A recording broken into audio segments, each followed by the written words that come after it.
Rabbi, you and Susan were in Israel on October 7th. Can you explain what you saw, what you feel?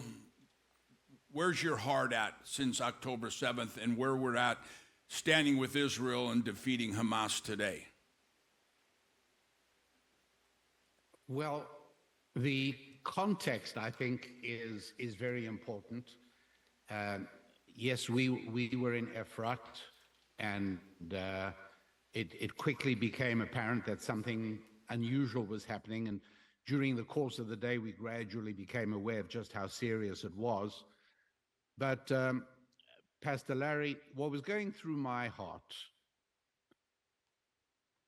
was the realization that exactly 14 years ago today, just down the road from where you all sit, U.S. Army Major Nidal Malik Hassan massacred 13 people on the Fort Hood base. Yeah. That was 14 years ago. Yeah. And that came through my mind because I realized that a line can be drawn from November the 5th, 2009 to October the 7th, 2023. And I realized that a line can be drawn back from November the 5th, 2009, and a line can be drawn back from October the 7th, 2023, all the way back to when the notorious Muslim fleet that had been terrorizing Europe and pirating the Mediterranean for 100 years, that fleet was destroyed by a combined Christian fleet on October the 7th, 1571. And I realized there was a line as we watched the rockets fall on Jerusalem and in the surrounding areas on October the 7th, 2023. I realized that this was merely a continuation of the titanic struggle between barbarism and civilization. That's right. And it goes back to October the 7th, 1571, when the combined Muslim fleets suffered a great defeat in the Gulf of Lepanto between Italy and Greece. And those were the thoughts. I realized that although I was in the middle of a new war zone, I knew that it was actually an ongoing battle in the titanic struggle. It was a small part of it, a painful part of it, a part of it that will cause tears forever, a part we mourn today. Today is 30 days, and there's a traditional 3-part period of mourning in the Torah. We mourn a certain deep level of mourning for 7 days after the loss. We mourn another period, a full 30 days after the loss. And today, we're all lighting candles. These are called Yizkor candles, candles of remembrance, because it has just gone sunset in Israel, and the 30th day since October the 7th has just begun, and we're commemorating that. Amen. And so to answer your question, Pastor Larry, there's a timeless aspect to it. It is something much bigger that we're aware of than the events of October the 7th, as unbelievable as they are. Rabbi, last week I taught here in the building. Every Sunday we've been doing a live link up with someone in Israel, whether it's a government official. Last week we had a mother who, her and her husband and 2 children survived. Thankfully, her husband was a police officer. They had guns down there by one of the kibbutz, and they were able to survive for 8 hours. But she said when they came out, the things they saw, what had happened to not soldiers. These weren't soldiers. These were families, little children, women. The things they saw were beyond barbarism. They were beyond, it was beyond brutality. And we've shared these. We haven't shown the pictures. I've seen pictures almost every day that Israel sends me 5:30 in the morning. This is not a war against a people. This is war against the spirit of Amalek.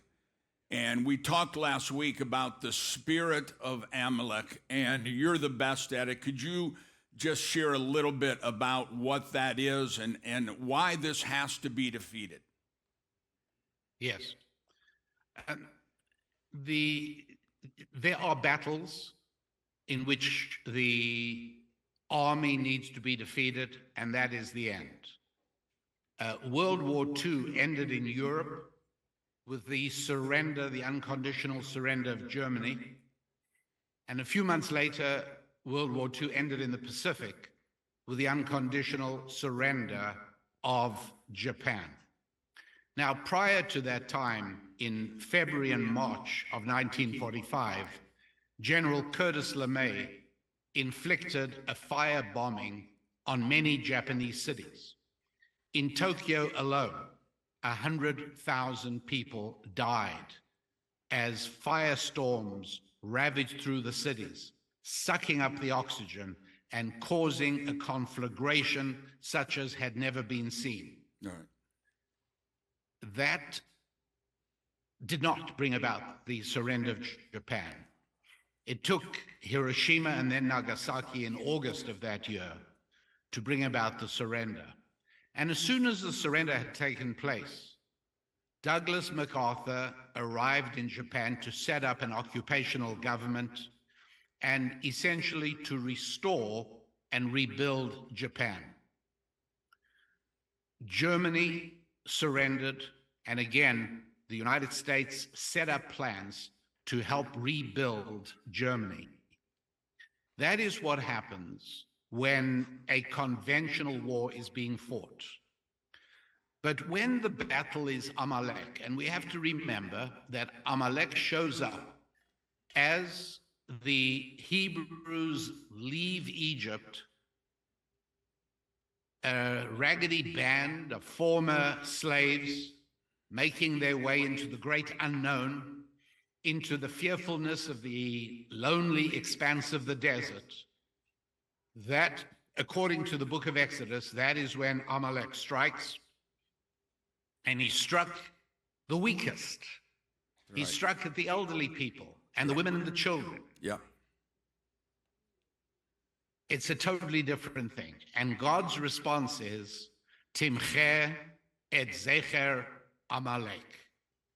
You have to obliterate the entire memory of Amalek, every last shred of Amalek, Amen. Man, woman, and child. Because this is not an army fighting for domination, as the Japanese were. It's not an army fighting for world domination like the Germans were. Amalek fights to destroy everybody else and to inflict pain and suffering. It is an evil deeply embedded in the culture. And for that, obliteration is the only hope for civilization. Amen. And we know that there are certain characteristics of Amalek that are revealed in the book of Judges and are revealed in the book of Esther. In the book of Judges, we find King Agag, and King Saul goes to war with him. And the next day, Samuel has to himself slaughter King Agag.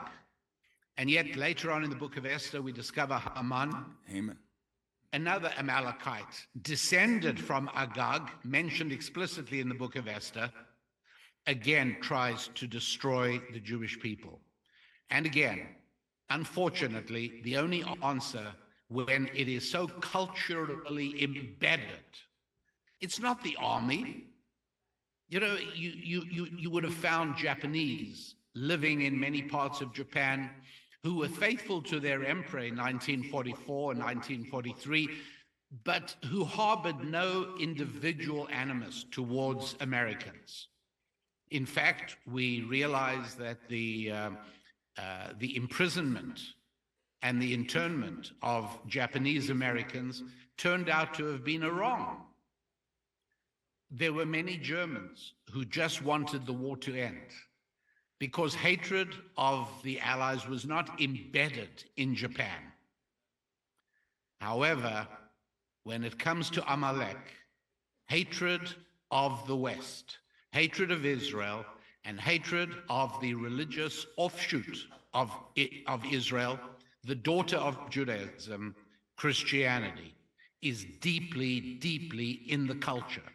That deep loathing and implacable hatred is in the culture.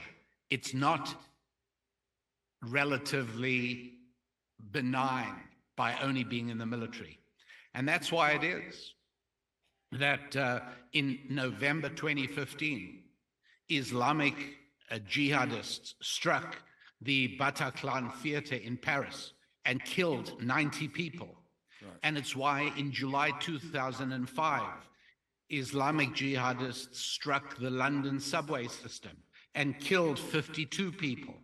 And it's why it was that that in the 700s, the Muslims that had spread into Spain and Portugal in an attempt to obliterate Christianity decided to move northwards and to take over France and essentially destroy the Christian West, destroy Christian Europe from the Western side.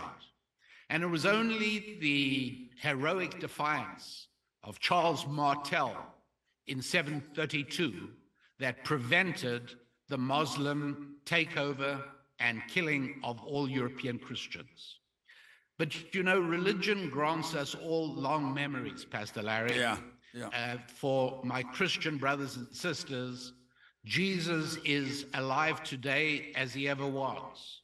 And to we Jews, we daily conduct our affairs today and yesterday and tomorrow, just as Moses instructed 3,300 years ago. That's right. We have a long memory. The past is important to us and the future is important to us. And the same is true for Islam. And so it's not surprising that Islam came back for another crack at Christianity, this time from the east. And marching west from Constantinople, they took over large parts of Eastern Europe until they reached the gates of Vienna in 1683. And it was there that the Christian forces said, enough. And they banded together armies from Christian Poland and armies from the Pope in Italy and armies from elsewhere, joined together and finally inflicted a defeat on the Muslim forces outside the walls of Vienna in the year 1683. What date? September the 11th. That's right. That's right. 9/11. That's right. And it was when it was time for them to come back and take another crack at the Christian West, they chose 9/11. Yep. And when it came time for them to take another crack at the Jewish civilization, they chose October the 7th, presumably to commemorate or to take advantage of or to avenge themselves on the defeat that was inflicted on them on October the 7th, 1571 in the Gulf of Lepanto. Right. So yes, when our children and our grandchildren, God willing, will read the history of the 21st century, they will read of a titanic struggle between civilization and barbarism. And they will understand two things.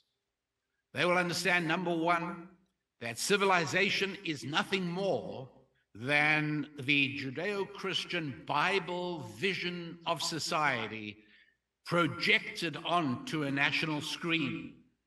They will understand that everything we think of as civilization and everything that makes people from all parts of the world flock to immigrate legally or illegally into societies that were created by Christendom, all of those things, those qualities, the replacing of violence with voting and bullets with ballots, the place for women other than merely the objects of men, the idea of trade and interaction, the ideas of social gathering and political structure, all flowing. The idea of three parts of government, the judiciary and the executive and the legislative, all out of the book of Isaiah.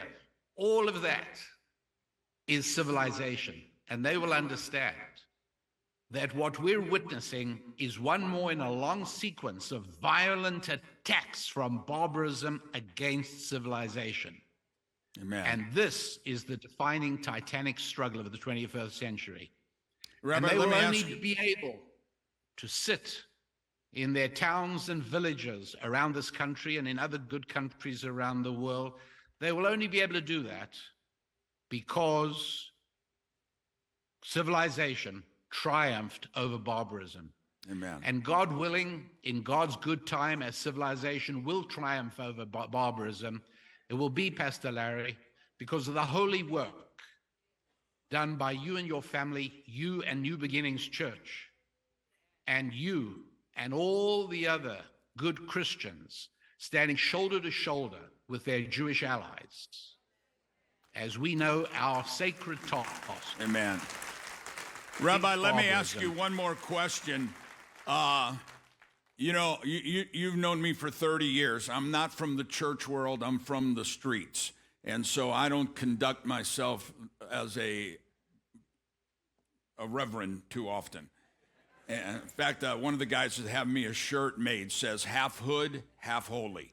And so I'm a little bit different, but it angers me. It really, really makes me mad to see the demonstrations that are going on around the world and in America, in our own country, in Washington, D.C., pro-Hamas, to see people in our government flying Palestinian Hamas flags after these butchers, these barbaric animals. And I apologized to my church last week for calling Hamas animals, because that's an insult to animals, because animals don't act that way towards other animals. This is beyond barbaric. And we tell our people, stay off get your kids off of social media, but you need to go look and see what happened.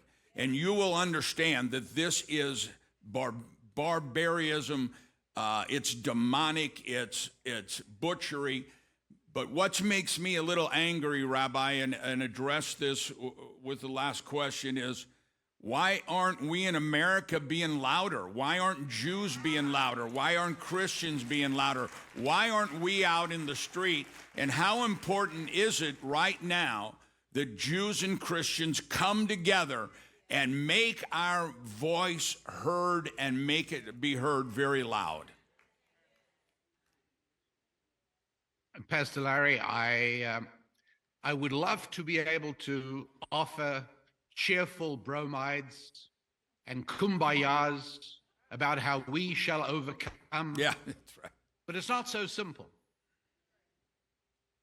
One really has to question the time-honored American political tradition of rallies and protests and demonstrations. And we have to really ask ourselves how much they truly accomplish, you see. Because one of the things we have to remember is that the barbarism we saw on October the 7th is not unique in the annals of the world. It is the same barbarism, very, very similar practices that were inflicted on American sailors that caused the American government to send Lieutenant Decatur to vanquish and subdue the Barbary pirates. They were called the Barbary pirates because they were barbaric. Right. Nothing much has changed. And here's the tough thing to understand. This is hard, but I'm going to tell you anyway, because we all need to absorb this into our souls. There are some barbarians that take knives and rip open the bellies, and I don't have to go any further. Right. But there are other barbarians that wear suits and ties.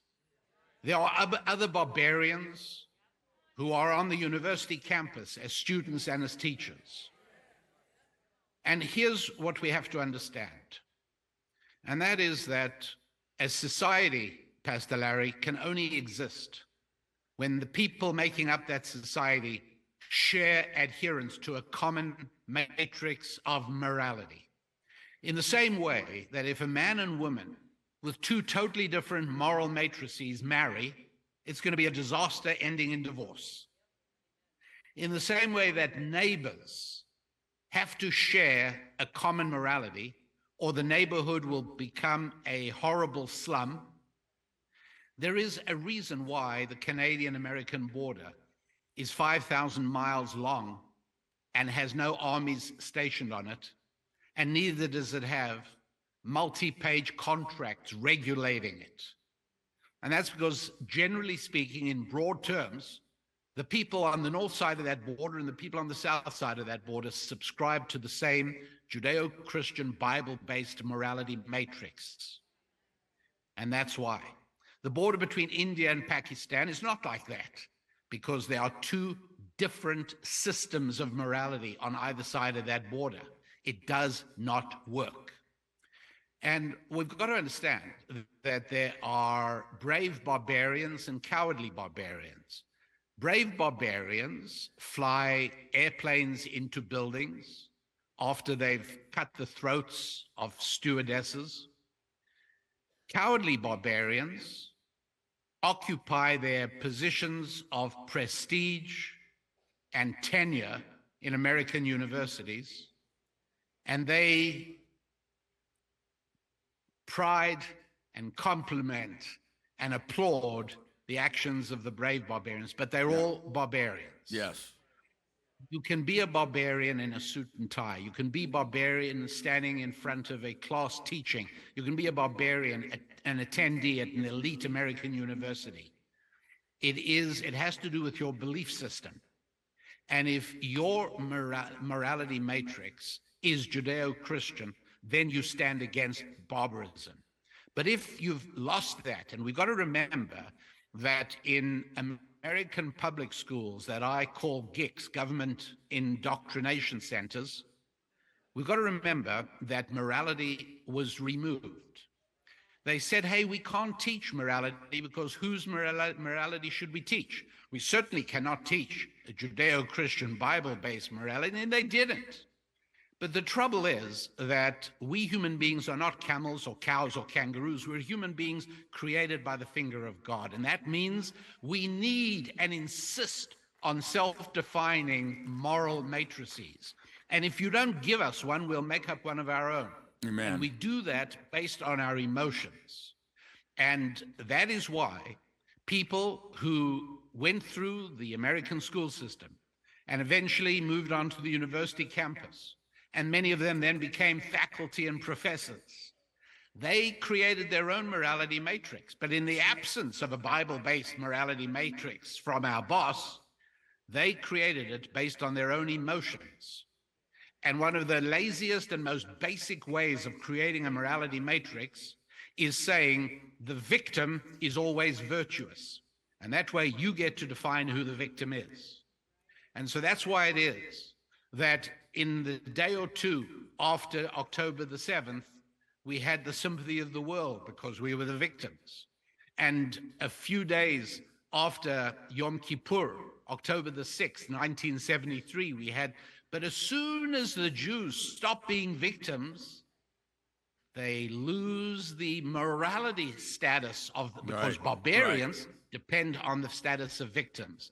And so I don't know, I'm afraid, I don't know that rallies are on their own altogether enough. But we do need to stand shoulder to shoulder, because what we have to defend is not just Israel against Hamas, but civilization against barbarism. Amen. And if we want this grand experiment of the United States of America to be here for our children and our grandchildren, then we need to defeat barbarism here and now. Amen.